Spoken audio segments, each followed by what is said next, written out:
Amis téléspectateurs de Amani TV, bonjour et bienvenue. Aujourd'hui, nous sommes avec deux jeunes et on va parler d'un sujet d'actualité en Afrique. Vous le savez, le sentiment anti-français gagne du terrain au Sénégal, au Mali, au Tchad et récemment au Niger. Des mouvements de contestation naissent et plusieurs se plaignent de la présence de l'ancienne colonie. Et avec nous aujourd'hui, pour parler de ce sujet, nous sommes avec Arona Maguette-Niang, nous sommes également avec Awa Ndiaye. Avant de passer aux présentations, je les laisserai d'abord le soin de saluer. Arona, bonjour. Bonjour, Monsieur le Président de la République. De vous avoir. Merci beaucoup. C'est partagé, c'est un sentiment partagé. Merci beaucoup. Awa, bonjour. Bonjour, Wad. Alors, Awa Ndiaye, elle est étudiante en master à l'Université Cheikh Anta Diop de Dakar. Elle est également titulaire d'une licence en commerce international à l'ISM. Et Arona Maguette-Niang, il est chargé de cours dans des écoles de formation à Dakar. Il est également journaliste chroniqueur et il est très actif dans beaucoup de mouvements associatifs, notamment avec Jeunesse éveillée. Mais Arona, la question qu'on a envie de poser concernant ce sentiment anti-français, c'est qu'est-ce qu'on reproche justement à la France? Bon, on reproche à la France d'être quelqu'un qui a, ou bien un État qui a trop sucé, entre guillemets, si je peux utiliser ce mot, si c'est pas un peu dur, l'économie des pays de l'Afrique de l'Ouest, y compris les pays de la zone franc, les 14 pays anciennes colonies françaises, membres aussi de CEDEAO.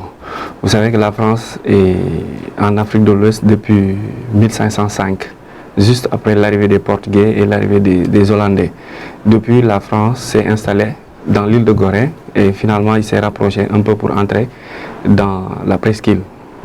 Premièrement, où sa premier site est l'actuel Ouakam, le village de Ouakam.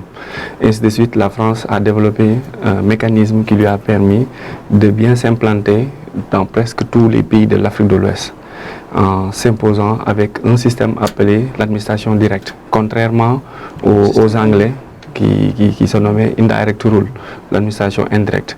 Maintenant, vers les années 1960, après 400 ans, presque les Anglais, les Portugais, les Hollandais, les Allemands et autres, tous ont cédé par la voie pacifique l'indépendance. Certes, la France en a fait aussi, de la même sorte, mais avec le cas de l'Algérie, la France a utilisé les armes. Mais pour les autres pays de l'Afrique de l'Ouest, la France les a donné l'indépendance, mais sous une autonomisation. C'est comme si je te donne l'indépendance, mais je contrôle la moitié ou presque plus la moitié de tes activités. Et vous pensez que ce contrôle est toujours actuel? Oui, le contrôle est toujours actuel. Malgré 63 ans d'indépendance, on n'est toujours pas indépendant parce que l'indépendance rime avec une indépendance monétaire et économique.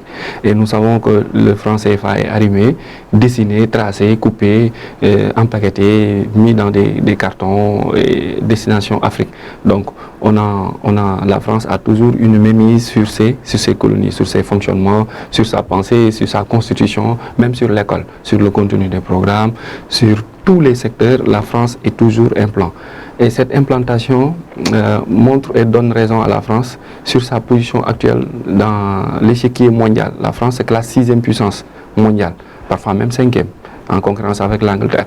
Mais si la France a été retirée de l'économie de ces pays africains, la France allait se qualifier au 26e rang, derrière la Californie, un État des États-Unis d'Amérique. Donc, toute cette économie, ou toute cette force, ou tout ce gain que la France gagne, vaut plus qu'une guerre.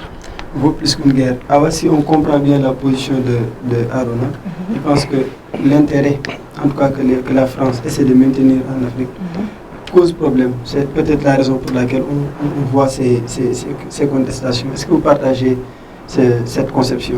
Oui, en quelque sorte, parce que si on utilise l'approche sociologique qui permet de comprendre le sens que donnent les acteurs à leur situation, on verra sur les réseaux sociaux que la plupart des gens qui soutiennent ce mouvement anti-France-là disent la même chose. Ils croient que la France instaure une sorte de néocolonialisme avancé. Parce qu'au début, on parlait de néocolonialisme, mais les gens actuellement ils disent néocolonialisme avancé. Parce qu'il y a d'autres formes de néocolonialisme. La France est devenue en quelque sorte une puissance qui base son autonomie sur les pays africains. Donc on verra des jeunes qui vont dire que peut-être au Tchad, j'ai vu un activiste, il a dit, pour aller en France, on a besoin d'un visa. Le Français, pour venir ici, il vient comme il veut. Ouais. Donc, c'est-à-dire qu'il y a beaucoup de paradigmes que défendent les activistes. C'est une série de frustrations qui va porter ce combat-là. Donc, on va dire que depuis le début, on avait l'habitude de dire que la France est en train de piller nos ressources, mais n'empêche, il n'y avait pas ce sentiment anti-français. Donc, il y a des choses qui sont venues se rajouter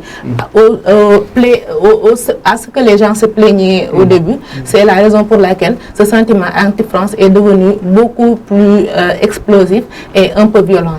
Alors, on sait qu'au Sénégal, il y a Frappe France Dégage, on voit Y'en a marre, il y a d'autres mouvements également qui naissent un peu en Afrique. On parle également de ces mouvements-là au Mali. Et récemment même, le coup d'État au Niger, ils ont donné également parmi les raisons la présence française. Aujourd'hui, comment est-ce que vous analysez cette situation qui gagne encore et encore du terrain? Il y a l'éveil des consciences, il y a l'éveil des citoyens aussi, ce qui manquait. Parce que dans le temps, il y avait peut-être rares personnes qui avaient l'esprit anti-français et qui étaient persécutées, d'ailleurs, même au début de la gestation de leurs idées ou de leurs programmes, ils sont éliminés. La France a comme s'il avait sur place des gouverneurs ou des commandants, des répondants. Donc, quand tu développes l'idéologie anti-français ou communisme dans de l'espace, dans cet espace, tu es considéré comme menace. Maintenant, presque 40% de la population ouest africaine est allée à l'école. Et si on prend la totalité, la marge, on a 70% si on prend de toutes ces anciennes colonies-là, de toutes ces nations-là, sont âgées de moins de 40 ans. Donc, les faits se sont constitués, regroupés. Avec l'arrivée de l'Internet, les va-et-vient, je veux dire les déplacements, migration, certains Africains commencent à faire des études à Sorbonne, autres, Marseille, Paris, et revenir avoir beaucoup plus de conscientisation meilleure il y a 40 ans ou il y a 60 ans. Maintenant, des groupuscules se forment, plus des idéologies, avec l'ouverture et la puissance orientale, russe, chinoise, turque, américaine, arabe et autres, américaine et occidentale, mais arabe et autres, commencent à phagocyter ou commencent à donner naissance à une nouvelle idéologie. Et maintenant, cette idéologie est pompée, est aspirée et adoptée par cette jeunesse africaine qui commence à se rendre compte qu'effectivement, mais nous, on est développés, on n'est pas pauvres. Pourquoi on est riche et on est derrière? Si on prend le cas de la Guinée, deuxième ou troisième pays le plus riche dans le monde en termes de sous-sol, après le Congo. Comment est-ce possible que là-bas, les robinets ne coulent pas, alors que toutes les sources du Sénégal, Gambie, Niger, proviennent de Mamou. Et pourtant, les robinets ne coulent pas en Guinée. Pourquoi l'uranium du Niger serve à alimenter l'électricité, à donner du courant au pays, et que là-bas, il n'y a pas d'électricité. Maintenant, tous ces faits se regroupent et créent un sentiment de mépris envers d'abord nos dirigeants et envers la France. Et ces organisations vont se former. Ce sentiment de mépris, quand on suit peut-être cette logique, est-ce que peut-être ce sentiment, parce que parler de sentiment anti-français également, est-ce que ça ne pourrait pas peut-être nous amener également vers d'autres considérations? On parle de xénophobie, on parle également d'autres extrémismes qui pourraient peut-être y naître. Oui, on pourrait parler de ça parce qu'il s'agit dans un premier temps de savoir que le français, avant d'être français, il est être humain. Comme nous, Sénégalais, avant d'être Sénégalais, on est des êtres humains. Donc il y en a dont le combat est un peu extrême et qui poussent leur lutte non pas aux institutions françaises ou aux entreprises françaises, mais aux Français eux-mêmes. Donc ça peut créer de la xénophobie. Il y a des gens qui vont directement détester la France ou directement détester un Français parce que son grand-père avait colonisé l'Afrique ou parce que son grand-père avait était vendu. Donc pour cela, il faut en quelque sorte doser et savoir où se limite la lutte. Parce que ce qu'on cherche actuellement, c'est de voir comment faire pour renégocier les accords qui sont là afin que nos ressources puissent nous servir plus qu'il sert à la France. Donc il faut savoir là où appuyer et ne pas se livrer à des extrémismes jusqu'à toucher à la xénophobie. Alors, il faut savoir là où appuyer, mais Aruna, on sait que les jeunes qui s'attaquent, en tout cas, à ces institutions, qui ne sont pas forcément d'accord avec la manière dont la France se compare avec les pays africains, s'attaquent souvent à des symboles, des éléments qu'ils considèrent comme des symboles de la France-Afrique. On parle du franc CFA, de ces multinationales. Est-ce que vous partagez peut-être cette approche-là dans la lutte? Si on retourne encore une fois dans l'histoire, si on fait appel à l'histoire, en 1236 a été développée une charte qu'on appelle la charte de Kouroukan Fouka, de l'épopée Manding, avec sous l'ère Soundiata Keïta, où dans cette charte avait écrit et mentionné le comportement, la vision, la mission, les idéologies et les moyens de s'en sortir de la pauvreté et de fonder une société parfaite. L'Afrique a proposé en premier le modèle de société type. Maintenant, comme à l'époque, il n'y avait pas encore l'écriture, tout se passait dans l'oral, dans la tradition orale. Avec la naissance de l'écriture ou avec la domination française, ils ont pu récupérer cela, sachant que si on leur laisse cette charte, ils vont s'imposer et dominer le monde. Dans les années 1888-97, un écrivain philosophe, Jules Ferry, celui qui a initié l'école pour tous, a repris les idéologies et faire de telle sorte que si on lit cela, on pense que la pensée vient de l'Occident. De telle sorte que ils vont, à partir de ces éléments, avoir le document de ta pensée, toi. C'est comme d'une production, un mémoire. Ils se basent sur ça pour maintenant déceler les points faibles et s'asseoir autour d'une table pour regarder comment faire pour te cerner d'ici 100 ans, 50 ans ou d'ici 200 ans. Ils l'ont réussi. En mettant quoi après avoir aspergé cette charte? Ils ont mis ce qu'on appelle la charte de l'impérialisme. C'est une charte qui commence à se véhiculer récemment. Avant, on le retrouvait partout. Même sur Google, tu ne trouvais pas la charte. Et mentionné dans cette charte qu'il ne faut jamais laisser l'Africain libre. En commençant, il faut le faire avec l'aliénation. C'est ce que les Cheikh Ahmadou Bamba, les Maodo Malick Sy, les Limamou Laye avaient compris à l'époque. Ou quand El Hadj Omar Foutiyou Tall utilisait les armes, ou Soundiata Keïta, ou Aline Sitoé Diatta faisait le boycott, E2, E3, E4, les résistants culturels musulmans islamisés, avaient pris la voie du Dara et du Daïra pour essayer de récupérer la population, faire un lavage de cerveau pour éviter l'aliénation culturelle, pour empêcher le blanc à récupérer complètement la pensée. Maintenant, tout ça réuni, tout ça fait, c'est ce qui fait après que maintenant la jeunesse consciente de ça va aller directement et se rendre compte que elle a été utilisée pendant 400 ans. Et le choix de ces symboles, du franc CFA, et ils vont vers la rupture de ça. Parce que la jeunesse a fait un réveil brutal. Ils se rendent compte, mais tiens, donc moi pendant toutes ces années, tout ce temps-là, j'étais dans ça. Donc la France n'est pas alliée, n'est pas amie à moi. Donc pour manifester sa colère, montrer son dédain, il va falloir attaquer directement aux institutions ou aux instituts français pour lui signifier que le divorce est fait et acté, moi je ne te veux plus. Parce que non seulement derrière la charte de l'impérialisme, il y a une autre charte sous cette charte, appelée la charte du franc CFA. Ou dans cette charte du franc CFA, article 6 ou 7, 8, 9, ou je ne me rappelle plus, entre 6 et 9, a été dit et mentionné que même vous, ancienne colonie française, quand vous démarchez quelque chose, un produit, quand vous achetez ou quand vous négociez avec un autre pays, demandez-moi d'abord la permission, moi à la France, je vais voir dans mes entreprises, s'il n'y en a pas, je vous recommande quelqu'un. Si vous le faites sans mon consentement, vous serez puni. C'est grave.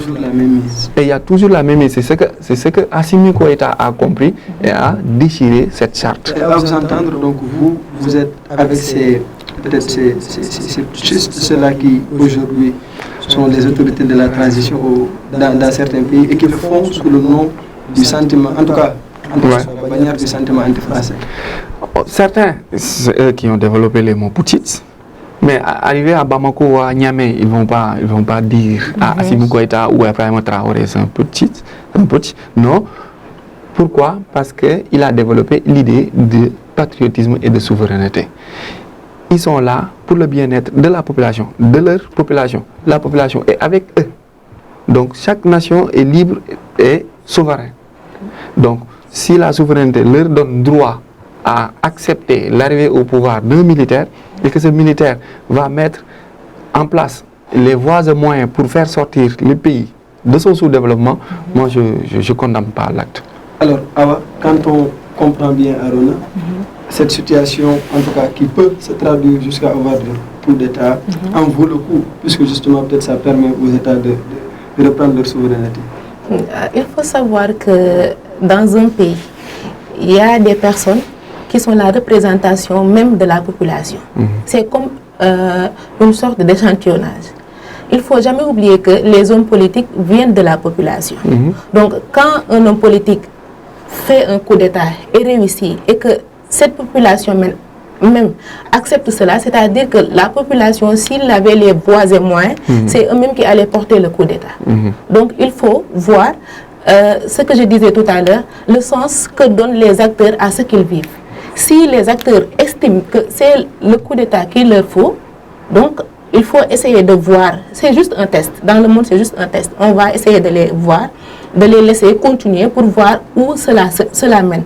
Maintenant le problème va être qu'un pays ne peut pas vivre en autarcie. Donc c'est impossible. Un pays ne peut pas se suffire à lui-même.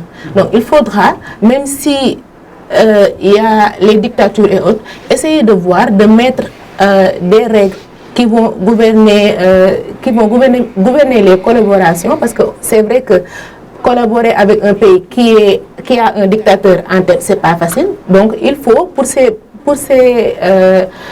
présidents-là de voir comment s'ouvrir aux autres, parce que un pays qui est déjà sous-développé ne peut pas vivre. Ne peut pas se suffire à lui-même.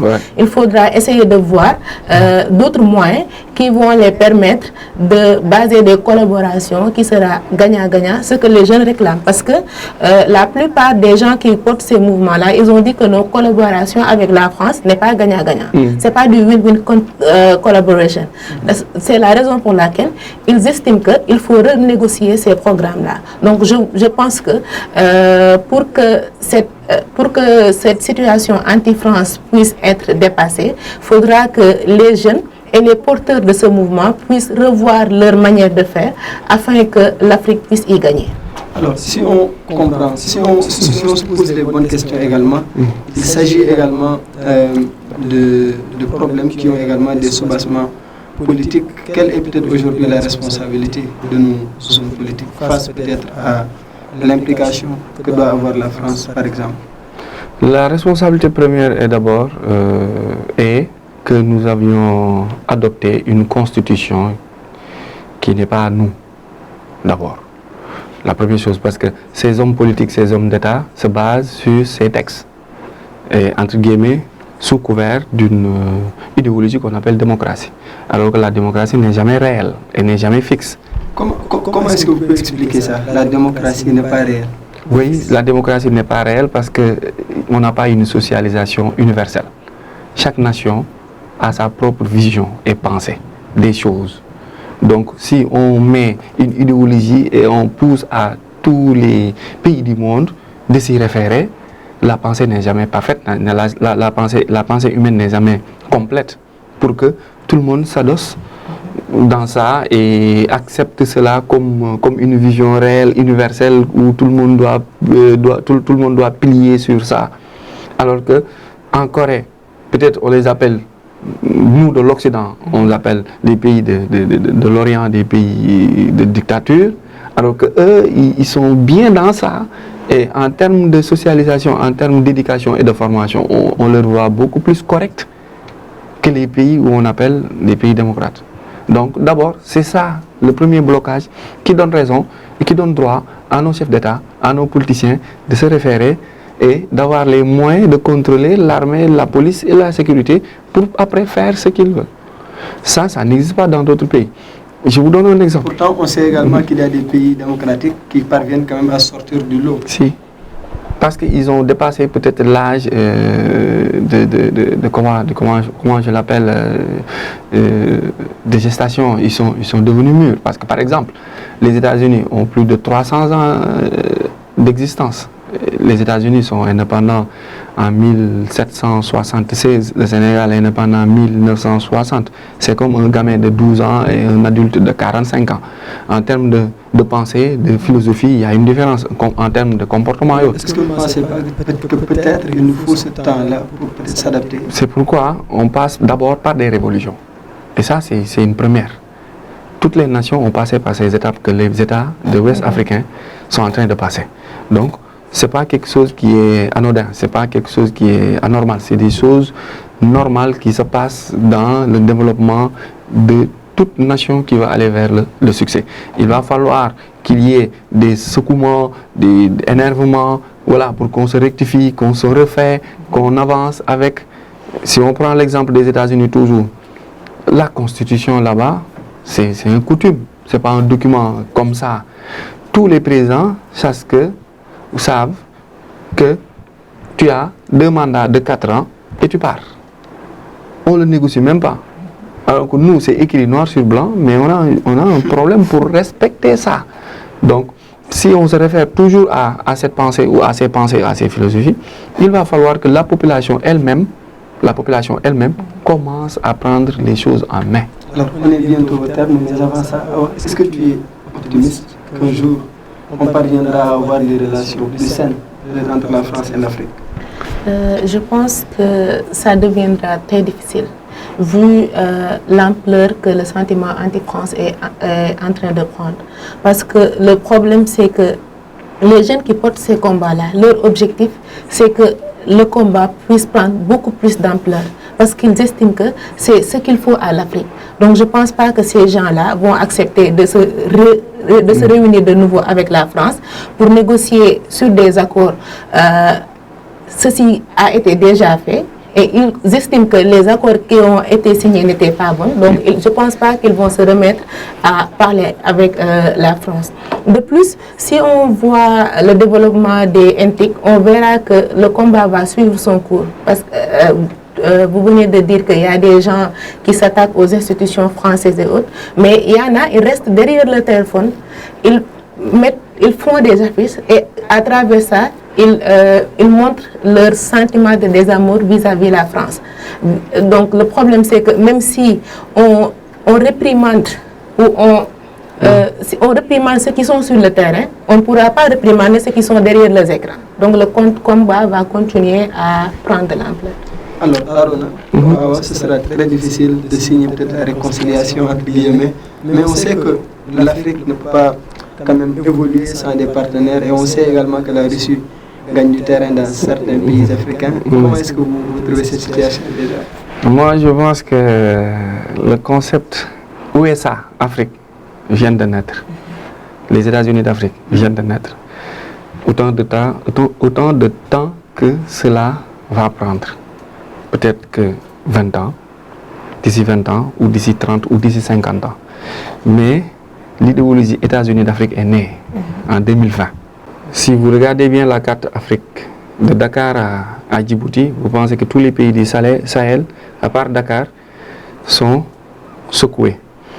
Et le grand mur va se faire, et après ils descendent vers le bas, vers peut-être Côte d'Ivoire et autres, Nigeria et autres, pour fermer complètement, pour lancer complètement l'idéologie et la vision panafricaine. Ça va commencer et ça va se naître en Afrique de l'Ouest. Vous pensez que le panafricanisme serait donc aussi lié également à ces approches, mais on sait que par le passé, il y a des hommes qui se réclamaient panafricanistes, jusqu'à présent d'ailleurs, mais qui ne préconisent pas peut-être des solutions.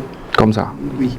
Même le mot panafricanisme a atteint sa maturité, on peut dire, c'est fini. Parce que le pan-arabique, on ne l'entend plus. Pan-asiatique, ça n'existe pas. Pan-européen, ça n'existe pas. C'était des concepts.